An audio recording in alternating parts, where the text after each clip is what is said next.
Good afternoon. This is video journal number 5. And this is where we have discussed choosing a client. And we should, up to this point, have a short list or have chosen a client. And this video journal number 5 is to give an update on the progress with choosing a client for project number 3. Well, I had a few clients that I wanted to look at. Of course, all small businesses.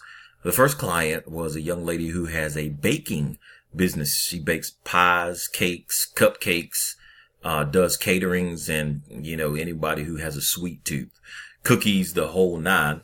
I did think about that one. Then there was a barbershop in Walkertown, North Carolina that I thought about. The owner is William Fulp.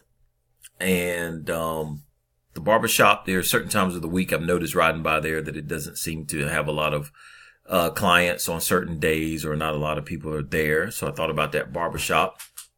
And then finally, bus company, is what I decided on. It's called First Class Tours, and the owner there are two owners, Michael Funderburk and also Ben Harrison are the owners of that. It's called First Class Tours. They have a yard located on Patterson Avenue, directly across the street from the U Pullet Junkyard on Patterson Avenue in Winston-Salem.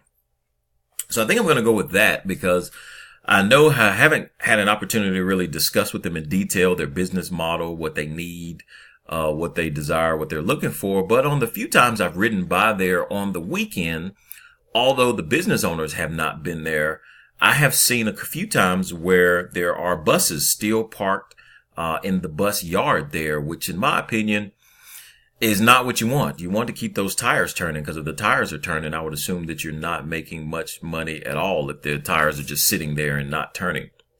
So I'm hoping that I can help them to make sure that we put maybe a campaign together or do something that will help them to keep those buses full, running all the time, and absolutely no buses inside of the parking lot. They have the long, large tour buses. They also have smaller buses that look like they may hold anywhere from 10 to 18 passengers. And I want to say I've seen some of those buses around town with those smaller ones. So I'm not exactly sure the business model or what they're looking for or exactly how their business is set. But I do look forward to going in and figuring out how I can help them improve their business. And that is the client that I am choosing for project number 3, First Class Tours, which is a bus company, that takes people on, vacation adventures, and the main freight is people. So I don't know if it's young people, just certain target organizations of people, if it's older people, or just whatever the target clientele is. But I do look forward to finding all of that out and sharing it and putting it together for project number 3. And that is the end of mine. So thank you for listening. Video journal number 5.